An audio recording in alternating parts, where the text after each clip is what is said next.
بسم اللہ الرحمن الرحیم نحمدہ ونصلی ونسلم علی رسولہ الکریم۔ موضوع چل رہا تھا کامیاب گھرداری۔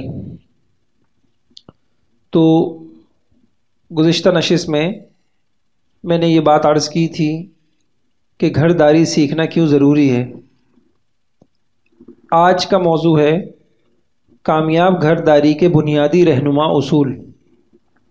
ابو الحسن علی ندوی رحمۃ اللہ علیہ کی والدہ فرماتی ہیں، خانہ داری سے اگر تم واقف نہیں ہو تو تمہارے سامنے تمام معاملات خانہ داری میں پیش کرتی ہوں، اگر غور کرو گی اور عمل میں لاؤ گی تو ہمیشہ کامیاب رہو گی، کبھی ناکام نہ ہوگی اور نہ کبھی تم پر اعتراض ہوگا، ہر ایک تمہارا ہمدرد ہاتھ بٹانے والا ہوگا۔ یہ یاد رکھو کہ بہو نے سسرال میں قدم رکھا، آزمائش شروع ہو گئی، یہ عام دستور ہے، خدا نے تمہیں سمجھ دی ہے تو خوب سمجھ بوجھ کر قدم اٹھاؤ۔ اب بڑے قیمتی کچھ اصول لکھے ہیں، ان اصولوں کو سمجھیے اور عمل کرنے کی کوشش کریں۔ پہلا اصول، تواضع، احسان اور ایثار کی عادت بنانا۔ جس وقت سے تمہارے ہاتھ میں کام دیا جائے اس وقت سے اپنے کو سب کا تابع دار سمجھو، اس وقت سے اپنے کو سب کا تابع دار سمجھو، ہر ایک کی ناز بردار فرما بردار بن جاؤ۔ جو تمہارے ناز بردار تھے اب تم ان کی ناز اٹھانے والی ہو جاؤ، گویا تم سب کی بڑی ہو۔ کوئی کام اپنی رائے سے نہ کرو، ان باتوں میں اپنا مرتبہ بڑا نہ سمجھو، ان کی رائے اور خوشی کو مقدم سمجھو۔ ان سے چھپا کر کوئی چیز نہ کھاؤ، اپنی ضرورتوں کے ساتھ ان کی ضرورتیں پوری کرتی رہو، مگر موقع دیکھ کر۔ اگر وہ تمہارے ہم خیال ہیں تو تم ان کا ساتھ دو۔ بہت ہی قیمتی باتیں بتائیں۔ ان باتوں کا خلاصہ کیا بنا؟ تواضع ہو، تابع داری ہو، فرما برداری ہو، مان کر چلنا آ جائے، جی اچھا کہنا آ جائے، اور دوسری اہم بات اس کے اندر کیا بتائی؟ مشورے سے چلنا آ جائے، مشورے سے چلنا آ جائے۔ جو لوگ مشورے سے چلتے ہیں تو وہ فتنے کا سبب، وہ جھگڑوں کا سبب، لڑائی کا سبب نہیں بنتے۔ تو اور انسان دل کا اچھا ہو، ہر ایک کے کام آنا اس کا مزاج ہو۔ تو فرمایا کہ جب یہ ہوگا تو سب جو ہے تمہارے گرویدہ بن جائیں گے اور سب جو ہے وہ تم سے خوش ہوں گے۔ دوسرا اصول یہ ہے، مخالفین کے ساتھ عدل و انصاف، صبر و احسان کا معاملہ۔ انسان جہاں بھی ہوتا ہے تو یہ حالات پیش آتے ہیں، کبھی موافقت کبھی مخالفت۔ تو بتا دیا موافقت ہو تو کیسے چلنا ہے، تابع داری بھی، فرما برداری بھی، اور دوسروں کے ناز اٹھانا بھی، دوسروں کے کام آنا بھی، اور دوسروں کی خوشی کو مقدم سمجھنا، اس کو کہتے ہیں ایثار۔ اب مخالفین بھی ہیں تو ان کے ساتھ کیسے چلنا ہے؟ اگر کچھ لوگ مخالف ہیں، نند مخالف ہے یا کوئی اور مخالف ہے، ساس مخالف ہے، تو کیا کرنا ہے؟ فرمایا اگر مخالف ہیں تو حق تلفی نہ کرو۔ یہ معاملے خود اپنی رائے سے نہیں سمجھے جا سکتے، دوسری اور رائے درکار ہے۔ اپنے منہ میاں بٹھو بننے سے کیا ہوتا ہے؟ اپنے دہی کو کوئی کھٹا نہیں کہتا۔ یہ ضرور ہے کہ سونا جانے گسے آدمی جانے بسے، مگر خود رائی سے کسی کی طبیعت مشکل سمجھ میں آتی ہے۔ میں دوبارہ عرض کرتا ہوں، بہت عجیب بات کہہ رہی ہیں، اگر مخالف ہیں تو حق تلفی نہ کرو۔ دیکھیے اللہ تعالیٰ قرآن کے اندر فرماتے ہیں، یا ایھا الذین آمنوا کونوا قوامین بالقسط شہداء للہ ولو علی انفسکم او الوالدین والاقربین ان یکن غنیا او فقیرا فاللہ اولی بہم۔ اور ایک دوسری آیت کے اندر فرماتے ہیں، لا یجرمنکم شنآن قوم علی الا تعدلوا اعدلوا هو اقرب للتقوی۔ یہ دو آیتیں عجیب ہیں۔ اس میں اللہ کہتے ہیں کہ اے مسلمانوں، اے ایمان والوں، انصاف کے اوپر ڈٹ جاؤ، جم جاؤ، نا انصافی نہ کرو۔ اور سورہ مائدہ میں یہ کہا کہ اگرچہ سامنے والا تمہارا مخالف ہی کیوں نہ ہو۔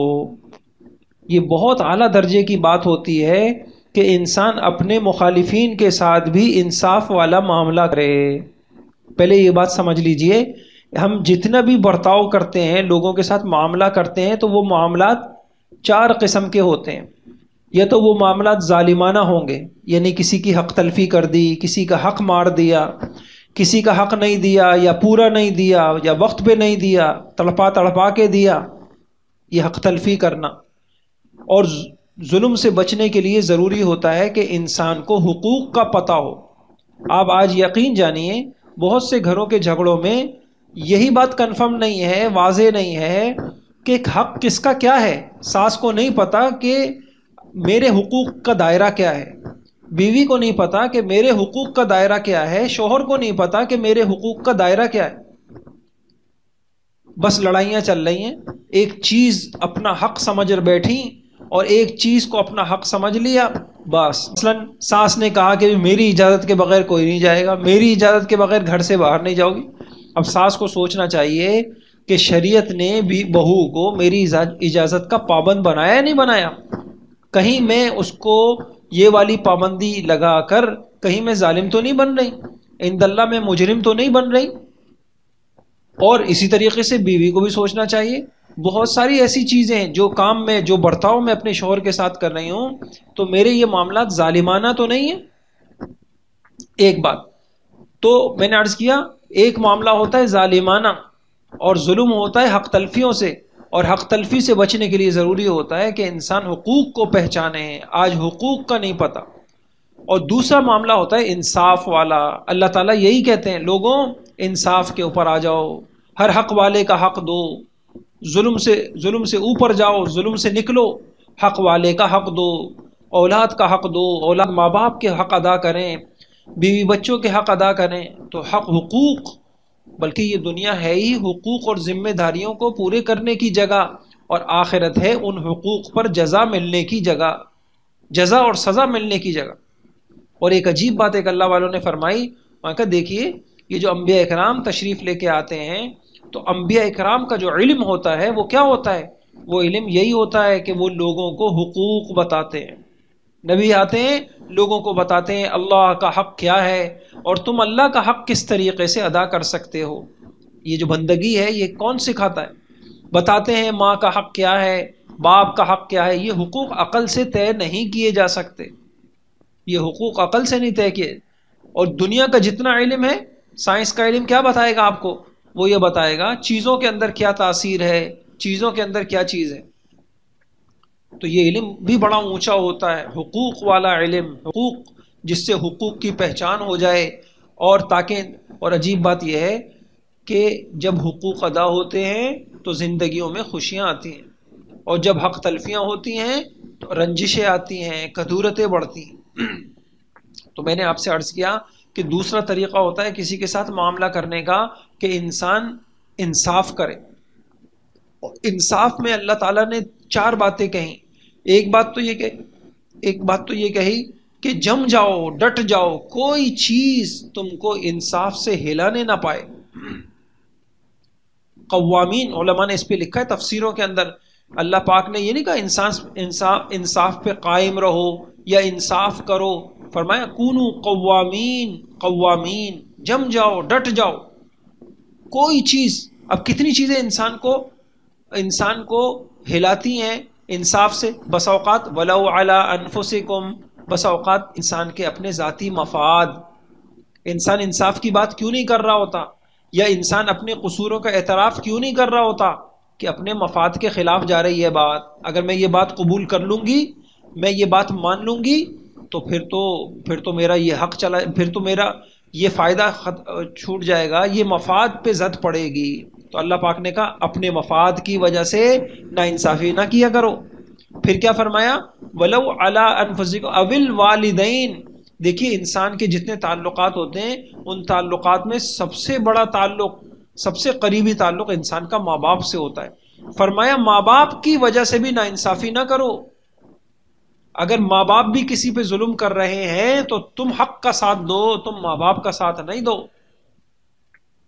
تصور کریں، جو شریعت، جو دین، جو قرآن ہمیں یہاں تک بتاتا ہے کہ ماں کا حق کیا ہے، لا تقل لہما اف، مشرک کبھی انہیں وہی یہ بھی بتاتا ہے کہ دائرہ ہے دائرہ.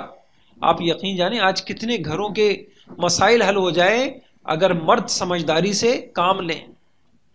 مولانا ہمارے طارق جمیل صاحب فرماتے ہیں کہ آج کل کتنا ظلم، بعض اوقات بیویوں پہ ظلم ہے اور صرف یہ کہتے ہیں میں نہیں جانتا میری ماں ہے، میں نہیں جانتا میری بہن ہے. تو فرمایا انہوں نے اچھی بات کہی، انہوں نے یہ فرمایا میری ماں ہے تو ماں کے بھی کوئی حدود ہے یا نہیں ہے؟ تو دیکھیے قرآن لائن کھینچ رہی ہے، حد بتا رہی ہے کہ کیا قرآن نے بتا دیا کہ ٹھیک ہے ماں باپ ہیں لیکن ظلم میں ان کا ساتھ نہیں دینا، ادب کے ساتھ احترام کے ساتھ کہ نہیں امی یہ بات غلط ہے، دیکھیں یہ ناانصافی کی بات. یہ کسی کی بیٹی کے ساتھ جو ہے ہم نہیں چاہتے کہ ہماری بہن کے ساتھ ایسا ہو تو ہم کسی کی بیٹی کے ساتھ ایسا کیوں کریں، یہ کہنا پڑے گا. تو اور اسی طریقے سے عورت کو بھی یہ چاہیے، بیوی کو بھی یہ چاہیے کہ انصاف پہ ڈٹ جائے. یہ نہیں کہ میرے والدین نے یوں کہہ دیا اور میرے فلاں نے یوں کہہ دیا. اللہ ہمیں یہ دے دے، ہمیں موت کا استحضار ہو کہ مرنا ہے اگر ناانصافی کے ساتھ مرے. تیسرا طریقہ ہوتا ہے کسی کے ساتھ معاملہ کرنے کا احسان. احسان کس کو کہتے ہیں؟ احسان کا مطلب یہ ہوتا ہے کسی کا حق نہیں بنتا پھر بھی دے دو، یا لینے کا حق بنتا ہے اپنا حق چھوڑ دو، پورا چھوڑ دو، کچھ چھوڑ دو، دستبرداری کر لو، پیچھے ہٹ جاؤ، درگزر کر دو، معاف کر دو. اس کو کہتے ہیں احسان. اور اس سے بھی آگے کا درجہ ہوتا ہے ایثار، کہ خود تکلیف اٹھا لو لیکن دوسرے کو فائدہ پہنچا دو. تو علی میاں کی والدہ یہ کہہ رہی ہیں کہ دیکھو اگر لوگ تمہارے مخالف بھی ہوں پھر بھی تم نے کیا کرنا ہے؟ انصاف سے چلنا ہے. مخالفین کے ساتھ انصاف کے لیے انسان کو بہت بڑا تقوی چاہیے ہوتا ہے. یہ جو دشمنی، اس لیے اللہ پاک نے قرآن میں کہا لا یجرمنکم شنآن قوم علی الا تعدلوا اعدلوا هو اقرب للتقوی. دیکھو اگر کوئی تمہارا مخالف ہے، ساس تمہاری مخالف ہے، نند تمہاری مخالف ہے، مخالفت کی وجہ سے ظلم نہ کرو.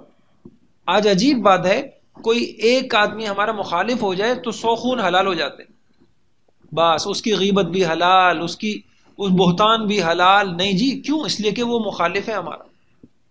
یہ دشمنی، یہ مخالفت، یہ عناد.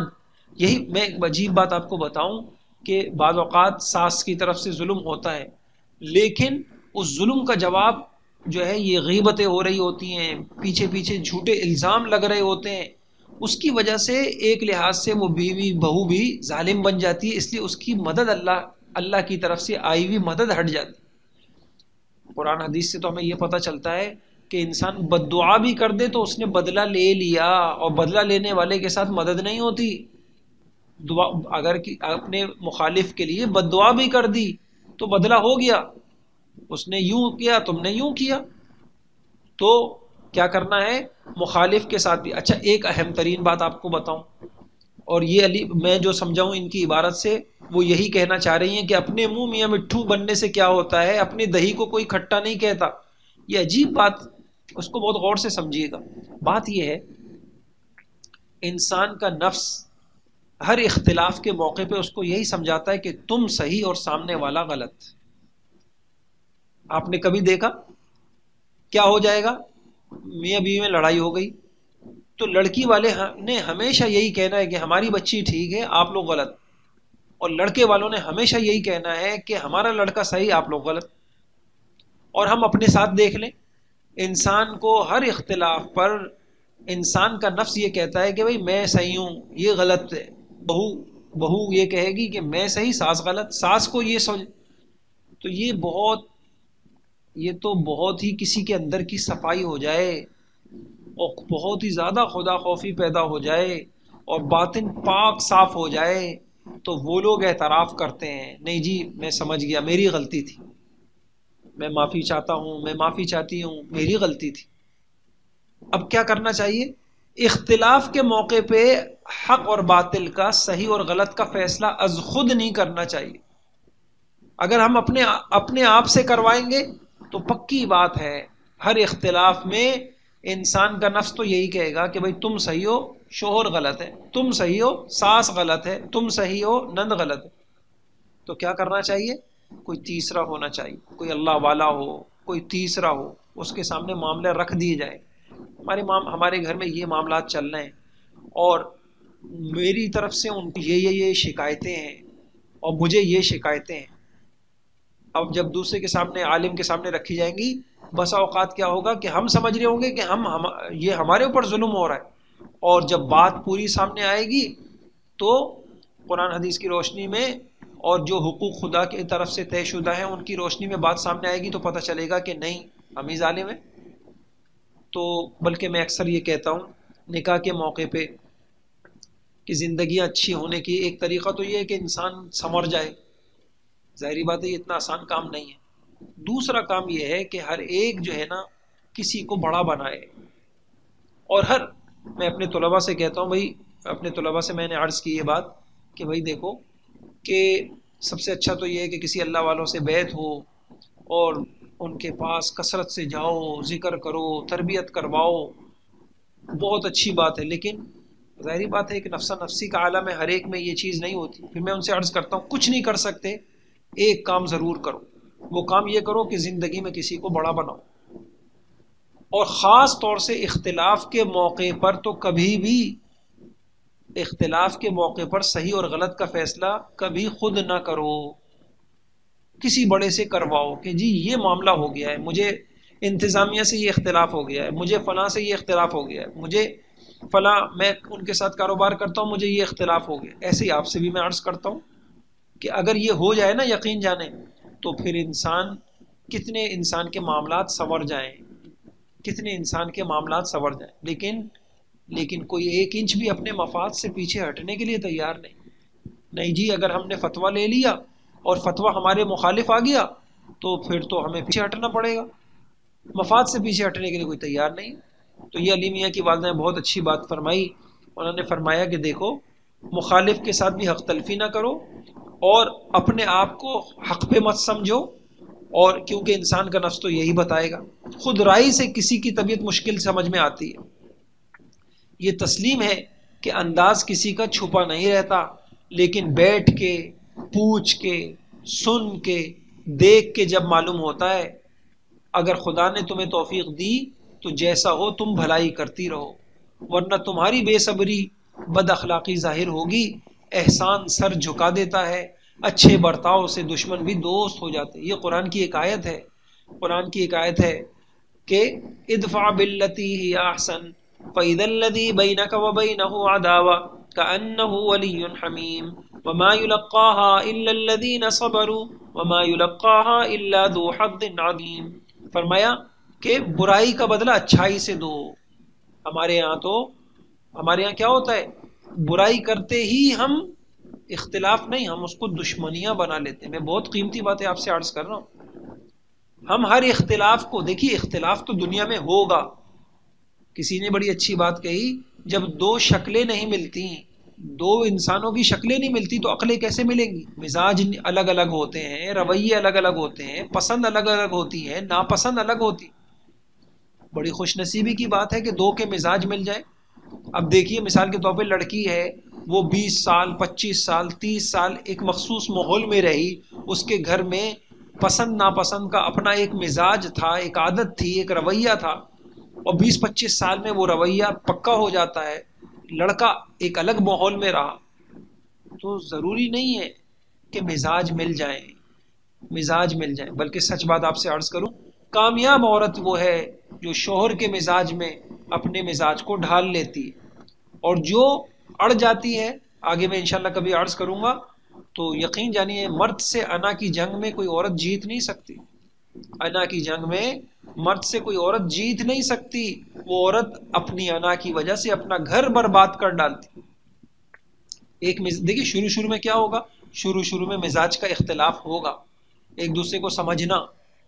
تو عورت ہی کا کام ہے کہ بھائی اپنے مزاج کو ڈھالے دوسروں کے مزاج میں. ہاں بے شک اس میں کچھ وقت لگتا ہے، اسی لیے خواتین ہی سے سنا، تجربے کار خواتین ہیں اور جو ہے ان کی باتیں ملتی ہیں کہ 3 سال تک تو ایک عورت، یعنی سسرال کو بھی چاہیے کہ اس عورت کو تھوڑا سا موقع دے. ایک مزاج سے ایک جو ہے مخصوص مزاج لے کے یہ آئی ہے، اب ہمارے ماحول میں اس کو ڈھلتے کچھ وقت لگے گا. ساس کو بھی چاہیے کچھ موقع دے، سال دے 2 سال دے. کہتے 3 سال تک تو بس عورت خاموشی کے ساتھ چلتی رہے.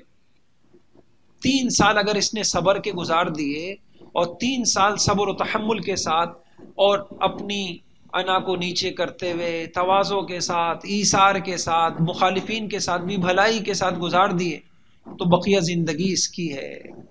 تو ایک بات میں نے آپ سے عرض کی کہ دیکھیے اختلاف رائے تو ہوگا کیونکہ اختلاف مزاج ہے، لیکن کیا کرنا ہے، اختلاف رائے کو دشمنی نہیں بنانی۔ ہماری مصیبت اس دن شروع ہوتی ہے ہم رائے کے اختلاف کو دشمنی بنا لیتے۔ ساس سے اختلاف ہو گیا، اب ساس نے ہمیشہ کے لیے بہو کو دشمن بنا لی، یہ ہندوستان پاکستان کی لڑائی شروع ہو، بس دل کے اندر انتقام کا جذبہ پیدا ہوا۔ یہ تو ہمارے نہیں ہے، ایسا نہیں ہوتا بھائی، ایسا نہیں ہوتا۔ کوئی بسا اوقات اچھوں سے بھی برائیاں ہو جاتی۔ مجھے یاد آیا میں تاریخ کی ایک کتاب پڑھ رہا تھا، حضرت عائشہ رضی اللہ عنہ فرمایا علی سے اور ہمارا کچھ اختلاف ہو گیا ہے لیکن علی بھلے آدمی، کمال کی بات کہی۔ دیکھیے اختلاف الگ چیز ہے، دشمنیاں الگ چیز ہے۔ اختلاف کو دشمنیاں نہیں بنانا چاہیے، دشمنی نہیں۔ انشاءاللہ کبھی عرض کروں گا، ہم جو انتقامی جذبہ لے کے زندگیاں گزار رہے ہوتے ہیں، یہ بھی میرا دشمن، یہ بھی، دیکھیے دشمن الگ چیز ہوتی ہے، مخالفت الگ چیز ہوتی ہے۔ اس لیے فرمایا کہ تم کیا کرو، صبر سے کام لو، اور دوسرا کیا کہا، بروں کے ساتھ اچھا کرتی رہو۔ اور سچ بات یہ ہے، اگر سوچ اچھی نہ ہو نا تو بعض اوقات خواتین کہتی ہیں جی ہم تو کرتے ہیں، یہ لوگ ہے ہی نہیں، ان کو اچھائی راس ہی نہیں آتی۔ ہوتا یہ ہے کہ دل اچھا نہ ہو نا، تو دل صاف نہ ہو تو سامنے کے بعض اوقات رویے وہ عجیب سے ہی ہوتے ہیں۔ دل کی صفائی کی بہت ضرورت ہے، تو اللہ عمل کی توفیق عطا فرما دے۔ یہ ایک بڑا قیمتی اصول سامنے آ گیا کہ مخالفین کے ساتھ بھی عدل و انصاف، اور اس میں ضرورت پڑے گی ایک عورت کو مشوروں کی، اور مشورے میں خدا کے لیے اپنی بہنوں سے اور اپنی والدہ سے۔ یہ مشورے اگر سچ بتاؤں میں آپ کو، یہ مشورے گھروں کو برباد کر دیتے ہیں۔ انسان کا تعلق اللہ سے ہو، پہلا کام تو کثرت سے استخارہ ہو، خوب استخارے کی عادت ڈالے۔ اے اللہ تو میری رہبری فرما، تو میری رہنمائی فرما، میں کیسے چلوں، یہ میں ان سسرال والوں کے ساتھ کیسے زندگی گزاروں۔ اے اللہ میں تو، یعنی ہوتا کیا ہے، انسان کی عقل کام تھوڑی کرتی ہے۔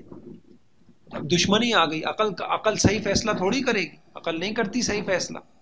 عقل اچھی بری خیر اور شر صحیح نہیں بتاتی، عقل مغلوب ہو جاتی ہے خواہشات سے، عقل جو ہے متاثر ہو جاتی ہے۔ ایسے موقع پہ ضرورت پڑتی ہے کہ کوئی اور ہو رہنمائی کرنے والا، تو اللہ سے پوچھ کے چلتی رہے، روزانہ صلاۃ الاستخارہ پڑھ کے، اے اللہ میں آج کا دن کیسے گزاروں، اے اللہ تو میری رہبری فرما، اے اللہ قدم قدم پہ، اے اللہ مجھے بھٹکنے سے بچا، اے اللہ میرا کوئی اقدام غلط نہ ہو، میرا کوئی رویہ غلط نہ ہو، اے اللہ میں تیری بندی ہوں، مجھے کچھ نہیں پتا اور میں مغلوب ہوں، جذبات آ جاتے ہیں، غصہ ہو جاتا ہے، پھر جو نہ کرنا ہے وہ کر بیٹھتی ہوں، اے اللہ تو میری رہبری فرما۔ ایک استخارہ ہو کثرت سے، اور زندگی میں کوئی ایک اچھا انسان ایسا ہو۔ پہلے ہوا کرتی تھی، بڑی عورتیں ہوتی تھیں، تحمل ہوتا تھا، بردباری ہوتی تھی، اور سچ بات یہ ہے کہ جب دین انسان کا اچھا ہونا، اللہ سمجھ بھی دیتے ہیں، تو ان کے پاس سمجھ بھی ہوتی تھی۔